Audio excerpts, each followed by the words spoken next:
What's up, everybody? Welcome back to the FNG Academy. Buck here, former Green Beret, here to help you guys get selected.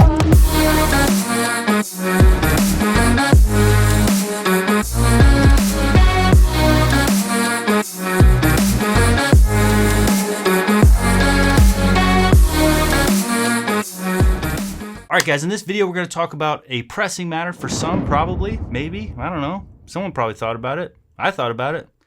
Will Generation Z ruin special operations? Those little shits are going to get in about the age. They're 22. Generation Z is anyone born after 1995, and they're ready. They're eligible for special forces. They've been eligible for a few years now for Rangers, but now they're able to get into special forces. And are they going to ruin special operations? Is there new mentalities, these new mindsets, these new expectations that these younger people have going to affect the community? We'll talk about that in a sec. We'll also use some peer-evaluated research to kind of support what we're talking about and to get some actual data, so we're not just using a bunch of bro science and speculation. Because obviously we could sit here and speculate all day long based on, their access to technology and the things that are going on in today's society. But most of the things that we kind of don't like about what's going on in today's society, the woke thing, I don't even know if that is Generation Z. Is the woke thing Generation Z? The woke thing's annoying. But anyway, we'll dig in a sec. First, just want to say thank you guys to everyone who signed up for the mentor program, whether you're getting mentored by Green Berets and one-on-one coaching, group coaching, or if you're just supporting the channel in the tier 3 and getting the exclusive content and showing your support for us so we can continue to make these videos and travel and help you guys bring the best content to you and the best equipment. Check out our online store. We have all the stuff that is geared towards helping you guys get selected. Socks, selection equipment like map cases and all that stuff, protractors. And we just dropped the ruck trainer, sold out within 7 hours. I'll be flying to California in the next couple days to go get those shipped out to you guys. So if you bought a ruck trainer, congratulations, they're on their way. And then sign up for the email list for drop 2. We just got done we're selecting the winner for this bad boy the 28th, which this should come out after the 28th. So congratulations to the winner of the optics. Sign up for the email list, and we'll get you guys some, we'll keep doing auctions so someone on the email list could win every single month as much as we can. I think the next thing is going to be a ruck frame. So thank you guys. We appreciate you. Also, this video is sponsored by 18 Alpha Fitness. If you guys want to get in shape and be ready for selection, use code word BUCK and go check out Kevin over at 18 Alpha Fitness. He knows what he's doing and he will hook you up. All right, guys, so let's talk about Generation Z. First of all, what generation is Generation Z? Well, like I said before, it's anybody born after 1995 is considered Generation Z. So what is Generation Z, and how are they going to affect the future of special forces as this new generation kind of floods in and takes over where we left off? So let's kind of jump into some research and just figure out what Generation Z is even like what is the difference? What do they prefer? So this is just one article that was published for the International Journal of Management, Technology, and Engineering. But what I like about this is that they've culminated a bunch of studies that kind of evaluated Generation Z. And this is what those studies came up with based on as far as personality, what they expect, and how they're going to influence the workforce. All right, so according to the Institute of Emerging Issues 2012, the Gen Z is the most ethnically diverse and technologically sophisticated generation.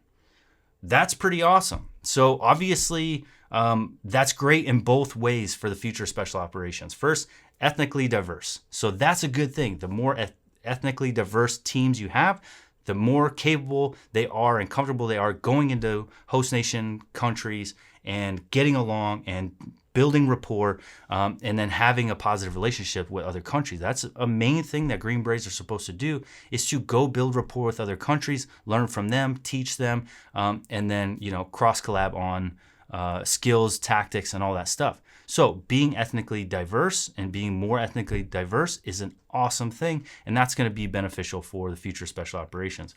And then as far as technologically sophisticated, that's another good thing, because as we know, the war's moving from, boots on the ground fighting to, technological shit. like fucking cyber wars and hacking and all that stuff. We are going to be transitioning into a new phase of warfare. And so the fact that they are so capable with that stuff is a huge plus for them.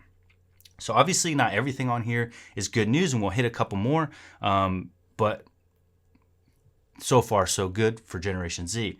So the next one is they are a do-it-yourself generation. That's probably a result of, again, technology, but YouTube and the amount of things that you could learn from YouTube alone. Like, I could do anything these days. I remodeled like my whole the last house. We remodeled it and flipped it and sold it, and I did all the work myself. And I think I did a really damn good job because I was able to study YouTube and evaluate the process step by step and figure it out. So this whole do-it-yourself generation thing, that's really beneficial, and it's beneficial within special operations communities because a lot of it, there's no rule book for how to be a Green Beret all the time. A lot of times you're just making it up as you go, figuring out on the fly. So again, I think that's a good thing. So in this study conducted by Dan Schwabel, 2014, Gen Z tend to be more entrepreneurial, trustworthy, tolerant, and less motivated by money than Gen Y. So that's another good thing. If you're less motivated by money, then it means you're more motivated by something else. Hopefully it could be towards a mission, towards a purpose. And I think there's just a shift, at least in my generation, and then probably hopefully passing that on to them, which I like to pass on to my daughter, is that you always need to pursue the things that make you happy, and just working for money is not good enough. I'd rather make less money and be happier. So hopefully that's something that Generation Z is kind of already adopted, and they're looking for purpose, drive, and things that are going to motivate them. That's not money. You know, they see that money could be spent like that, but at the end of the day, you're left with your purpose and how your why and how motivated you are to do the thing that you have to spend most of your life doing. So again, that's a good thing. Here's one that it says, based on the findings of generational white paper from 2011, these guys kind of attack Gen Z. We'll see what they have to say. Gen Z tends to be more impatient, instant-minded, lacking the ambition of previous generations, have acquired attention deficit disorder with a high dependency on the technology and a very less attention span, individualistic, self-directed, more demanding, acquisitive, materialistic, and entitled generation.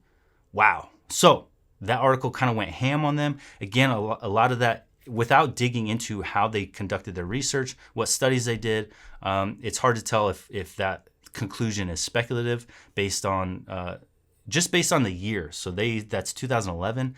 You know, these guys would have been 10 years old by then. So not good at math, but they're not working yet. So it's got to be speculative based on the technology they have access to and how that could potentially influence them in the future. So there's all kinds of data out there that talks about what Gen Z is like. But obviously, again, those are speculative things that people are determining based on things they have access to. And also, one thing you have to look at when you're looking at an entire generation is who raised them. Who raised these kids, right? Is like, you have to look at the generation that brought them up. Every generation is trying to improve on what their parents were lacking, whether they had good parents or bad parents. We try to take what we had, what we liked and did not like, and improve on that. So it's just this constantly evolving thing from one generation to the next. So before you just cast blame on one generation or give them all the credit, you have to look at the generation that raised them and what were their goals, their motivations, and what were they trying to fix from their generation. So it's all just passing down from one generation to the next. But to truly answer this question, is Generation Z going to ruin special forces? I think the only ones that could truly answer that question is the current leadership. So I think whether or not Generation Z will have a positive or negative impact on special forces will depend on current leadership's ability and desire and willingness to adapt leadership mentalities and approaches to fit new generations. If you're going to keep this old crusty, do as I say, not as I do, I'm tougher than nails, and you're just here to fucking learn from me and follow my lead, it's not going to fly. You know, and you still have guys that are very much like that in special operations.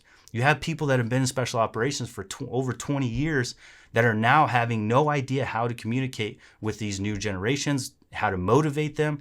So a lot of how Generation Z is going to do as special operations as operators is going to depend on current leadership figuring out how to motivate them, inspire them, and lead them. So will SF guys choose to adapt and figure out ways to bring in the new guys, bring in the new generations, and help them grow and become the best operators they can? Or will they hit a brick wall with them and just try to say, well, this is how we did it, this is how it's always been done, and you're going to do it our way or get the fuck out? Here's what's going to happen if they do that. If they come with, just this is our way of doing it, then what's going to happen is Generation Z is going to become Green Berets. They're going to realize that they obtained a lot through the process of becoming a Green Beret, and then they're going to get out. And they're going to take that experience, they're going to take that knowledge, and they're going to go apply it to something else, whether it's owning their own business, being leader in a civilian organization, or joining a 3-letter agency or police department, whatever. But the problem is retention's going to suffer in special operations when you don't have an open mind and learn about new generations, bring them in, and learn how to lead them as effectively as possible. And if you want to look at how the military does that and their past record, all you have to do is look at retention rates. What are retention rates looking like in special operations communities? And then if they really want to take it to a step further, evaluate who's getting out. So we have NCOERs for a reason, non-commissioned officer evaluation reports.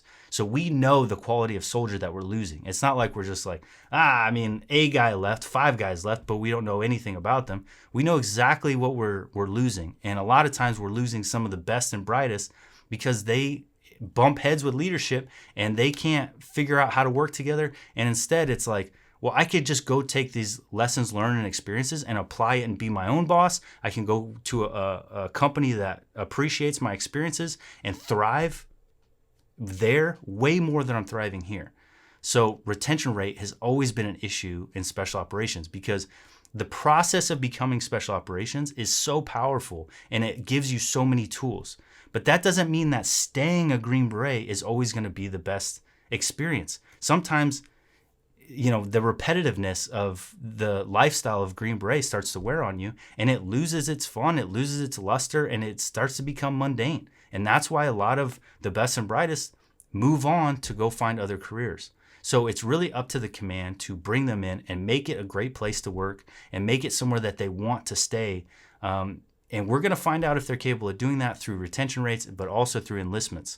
I think the Army is going to be struggling to start to figure out how to communicate with this next generation and convince them that special operations is still a cool thing to do and it's something that they should want to do to motivate and push them. And this definitely hugs and kisses, we're friends with everybody bullshit that's been getting put out is not going to do it. So that's the Army trying to figure out how to talk to this new generation. They coming out with like hugging trees and we're all friends and kumbaya and everyone's gay here. Weird stuff, like just weird. That whole ad campaign that they did for a while there was just a strange approach. But we'll see. That's up to them. So long story short, in my opinion, it's not up to Gen Z as to how they're going to affect the special operations community. It's up to current leadership as to how they're going to adopt Gen Z in and make sure that they flourish to become the best Green Berets possible. Hope that helps. We'll talk to you guys next time.